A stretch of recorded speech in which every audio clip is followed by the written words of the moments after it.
Hey Encounter Youth, Jody here, just talking about week 5 of Rooted, and I can't believe it, but if you guys look in your books, we only have one more chapter left, and that's kind of crazy. um, but yeah, so we're talking about sent and how you as a disciple of Jesus Christ are sent, and a disciple is someone who studies and follows and imitates a master. So if you call yourself a disciple of Jesus Christ, it means that you are imitating Jesus Christ. And it's time that we, as a group, examine how we imitate Christ in the ways that we serve and love on the people around us.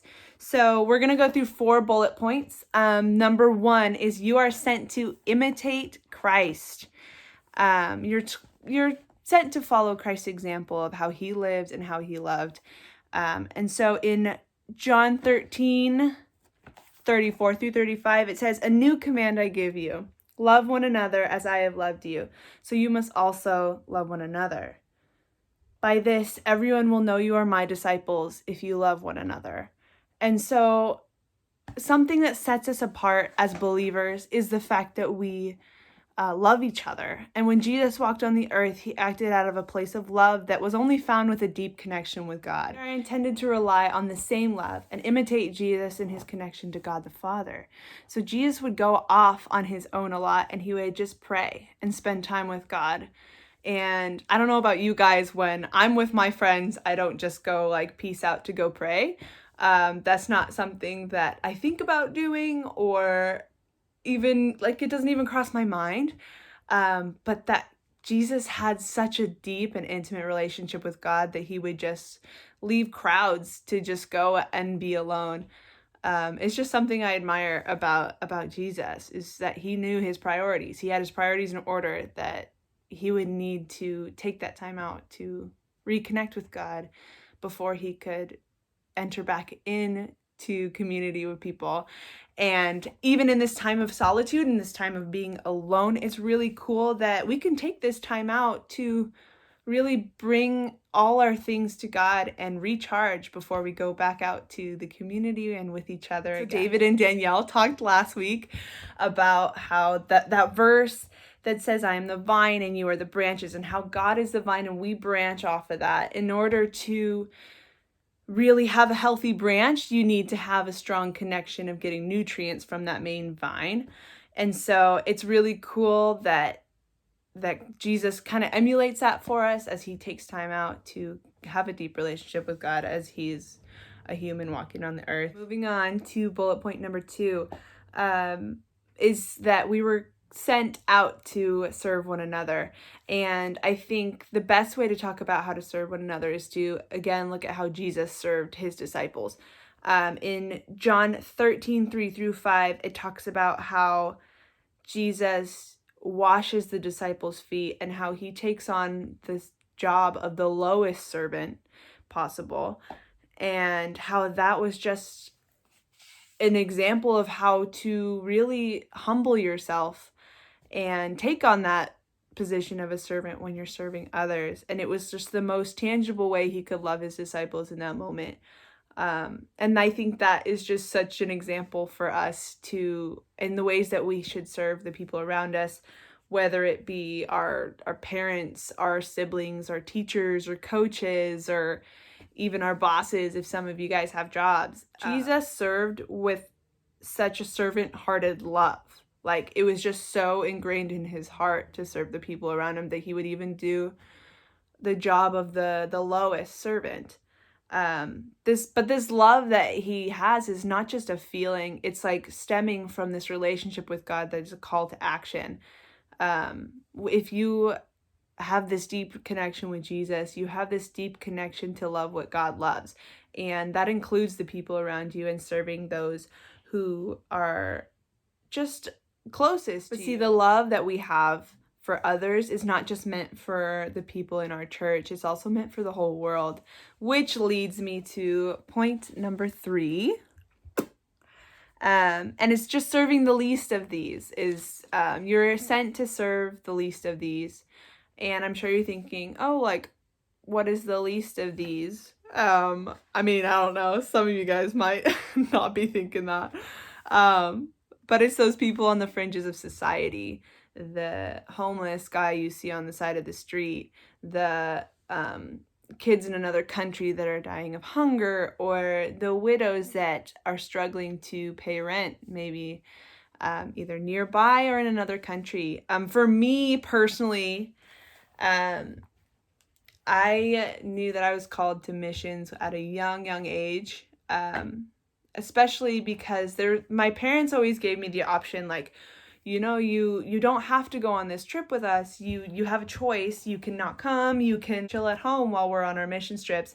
And it was one of those things that was like, no, like, I feel called to go. And if God's tugging on your heart to go onto one of our local mission trips even local, but more globally, I encourage you guys to really dive into that tug on your heart. Trust God in the risk of going to another country. I know that I have so many people that are like, I can't believe you go to Chiapas. Don't you know what they do to Christians in Chiapas? Like, I've heard all this stuff on the news. I'm not afraid. Like, I've never felt like I was in danger. Like, God's always gotten us, and he's always protected us through everything, even being in the middle of the jungle in Mexico. And it's one of those things that like I feel like I'm in the center of where God wants me to be and in the center of his will when I am in another country hugging on some kid who needs love. And so that's just something that that gets my heart like lit on fire when I think about global missions and think about getting even you guys to go on global missions. Read Matthew 25:37-40. It says, then the righteous will answer him, Lord, when did we see you hungry or feed you, or thirsty and give you something to drink? When did we see you a stranger and invite you in, or needing clothes and clothe you? When do we see you a sick or in prison and go to visit you? The king will reply, truly I say to you, whatever you did for one of the least of these brothers and sisters of mine, you did for me. And you think, I'm going out and I'm being Jesus to people. But instead of having that pride, which yes, you are, and that's great, instead of having that pride of like, I'm being Jesus, try to look at the people you're serving as Jesus. And that'll help change your perspective of how to serve and how to love them. Like when you go out and you love people, it's going out and loving Jesus, and it'll kind of change the perspective of how you go out and serve globally to the least of these. You're serving Christ, and it'll change the way that you serve. And I think that's so cool, and how amazing is it that we get that opportunity to serve Jesus that way. Last one, point 4, you get to serve with your life. If we're looking to imitate Jesus in serving, it's kind of crazy because Jesus came and he served to the point of him giving us his life, giving the world his life, and trading our sin and shame for his glory and grace. God served us, and it's like the greatest example of serving was that Jesus came and died for us. This doesn't always mean that we have to physically go out and die, but it just means a surrender of our whole lives. And sent and serving is not about the annual missions trips. That does help, I'm not gonna lie, of reconnecting your serving. And serving is a posture of the heart and an attitude that we get to use daily. As we follow Jesus and are transformed, we're able to see the new ways to serve him and his people. Being a servant is not just an annual thing, but it is a daily thing. And it's important to see the needs of the people around you. And God will use you in so many different ways. So that's kind of all I have for you today. But before we go, I have a little list of the ways to serve while you're in quarantine. Wow, that's awesome. So there's ways to serve while you're in quarantine is 1, help your mom and dad. They need help cleaning after you, which you can handle, and anything. So, and then I have 2, which kind of connects with that, is clean up after yourself. Don't be a pig. Don't throw things around your house. Number 3, call someone, grandma, grandpa, family members that you don't live with. Call them up and make sure they're okay. Make sure that they are just thriving in the middle of like being quarantined. Something that helped me a lot is I'm an extrovert, and I've kind of already touched on this a little bit, but I hate being alone and I hate not talking to people. And I had this friend that called me, and it made all the difference. So call your friends, check on your extroverts, they need it. Another thing that I have been doing is I wrote letters of encouragement to people, and I'm going to mail them out today. And I'm really excited about it because I can't see my friends face to face, but I can still give them a tangible thing of me just letting them know that I love them and I'm praying for them. And the last one would be find out who needs help and help them. Easy. I know a lot of people are out there who need food, who need just childcare. You guys aren't in school, so you can, well, you're kind of in school if you're online, but you can still help out with childcare in some way, shape, or form for people. And just really just be available to be used by God. So something that ways you can serve when you're not in quarantine is children's ministry, worship ministry, missions work. Go to Guatemala, go to Mexico, come with me to Chiapas, and we'll hug orphans together. It's the best thing in the world.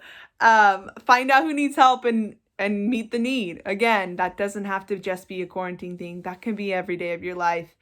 And listen to God's tug on your heart. He gave you a brain to process things, and he loves the way you think about things. So if you have a desire to go out and serve him in the way of missions, don't hold back from that. If it's a money thing, God has met the needs for me financially in more ways than I will ever understand, and he is always faithful in that. He owns the cattle on 1,000 hills. Like he's got the money. He's just got to trust him in that.